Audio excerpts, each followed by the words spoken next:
J'aimerais d'abord remercier.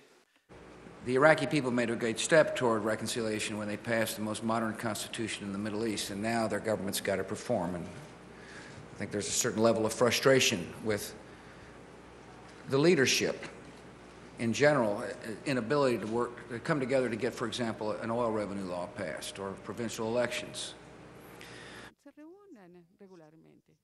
And the fundamental question is, will the government respond to the demands of the people? And if the government doesn't respond to the demands of the people, they will replace the government. That's up to the Iraqis to make that decision, not American politicians. The Iraqis will decide. They have decided they want a constitution. They have elected members to their parliament, and they will make the decisions, just like democracies do.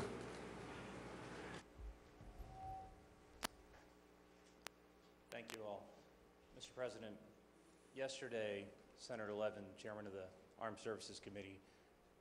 So the contribution has been vast and it's been robust.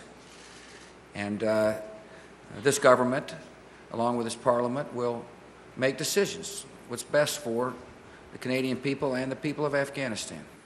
You know, I think we can all be very proud of the work that Canadian troops are doing in Afghanistan. Parliament will make its decision in due course, whether it wants to prolong the mission. But I think our difference there, our position there, our presence there has made a real difference in giving just a tiny bit of the freedom, the opportunity, and the security that we have as Canadians, that we take for granted as Canadians.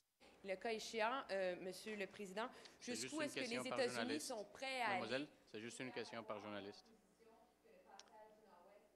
Canada, as you know, is fully committed to strengthening its Arctic sovereignty on every level, not just military, but economic, social, environmental, any other method, any other means.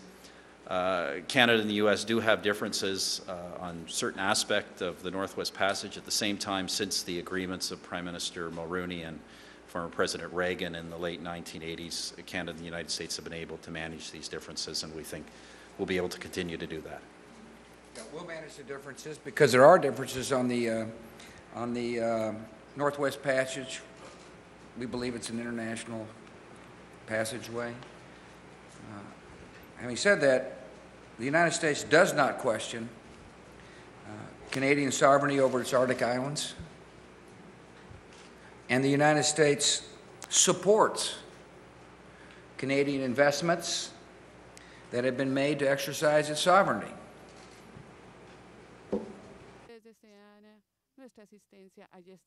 Es más, yo creo que, yo lo voy a decir con toda claridad, yo sí creo que como región estamos perdiendo claramente competitividad frente a otras regiones del mundo.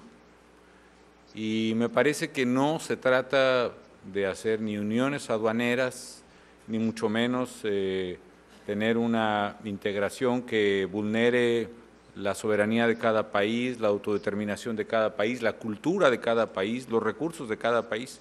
Simple y sencillamente tenemos que aprovechar la enorme oportunidad de ser vecinos y de ser aliados para generar prosperidad y seguridad para nuestros pueblos, que a final de cuentas es el propósito de esta reunión. I'll ask everybody to remain seated, please. If I can get, please have a seat.